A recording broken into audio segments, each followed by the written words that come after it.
Hi అందరికీ నమస్కారం. ఈరోజు ఈ వీడియోలో నారుమడి పెంపకం ఏ విధంగా చేయాలి? దానికి ఏమేం చర్యలు చేపట్టాలనేది ఇప్పుడు తెలియజేస్తాను.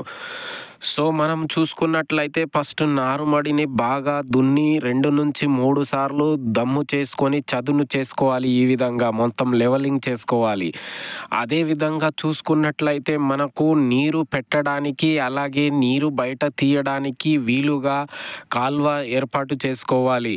అదే విధంగా ఇప్పుడు చూసిన విధంగా ఈ విధంగా ఎత్తుమడిలో చదును చేసుకొని ఏర్పాటు చేసుకోవాలి.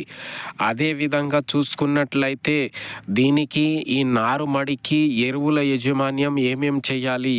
ఎంత ఎరువులు ఏం వాడాలనేది కూడా తెలియజేస్తాను ఇప్పుడు. సో, అదే విధంగా 2 గుంటల నారుమడి అంటే 5 సెంట్లు నారుమడి మనకు 1 ఎకరానికి సరిపోతదనమాట. సో, ఈ 2 గుంటల నారుమడి అంటే 5 సెంట్ల నారుమడికి 2 కిలోల యూరియా, అదేవిధంగా ఆ యూరియా 2 కేజీల యూరియాని 1 కిలో విత్తనం చల్లే ముందు చల్లుకోవాలి. అదేవిధంగా మరి ఒక కిలో మిగిలిన 1 కిలో యూరియా విత్తనాలు విత్తిన తర్వాత 12-14 రోజులకు ఇంకొక కేజీ యూరియా చల్లుకోవాలి. అదేవిధంగా చూసుకున్నట్లయితే భాస్వరం 1 కేజీ చల్లాలి. అదేవిధంగా పొటాష్ కూడా 1 కేజీని చల్లుకోవాలి. అంటే చూసుకున్నట్లయితే నారుమడికి 1 కేజీ యూరియా, 1 కేజీ భాస్వరం, 1 కేజీ పొటాష్ చల్లుకోవాలి.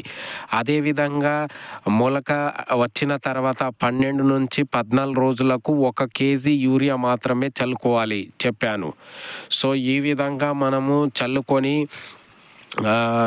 చల్లుకున్నట్లయితే గ్రోతింగ్ అనేది బాగా జరుగుతుంది. అదేవిధంగా చూసుకున్నట్లయితే ఈ నారు దశలో మనకు నారు దశలో జింక్ డెఫిషియన్సీ ఎక్కువగా కనబడుతుంది. ఆ విధంగా జింక్ లక్షణాలు మనకు జింక్ డెఫిషియన్సీ కనబడినప్పుడు 1 లీటర్ నీటికి 2 గ్రాము జింక్ సల్ఫేట్ కలిపి పైపాటున స్ప్రే చేసుకున్నట్లయితే మనకు ఈ నారు దశలో జింక్ లోపాన్ని మనం నివారించుకోవచ్చు.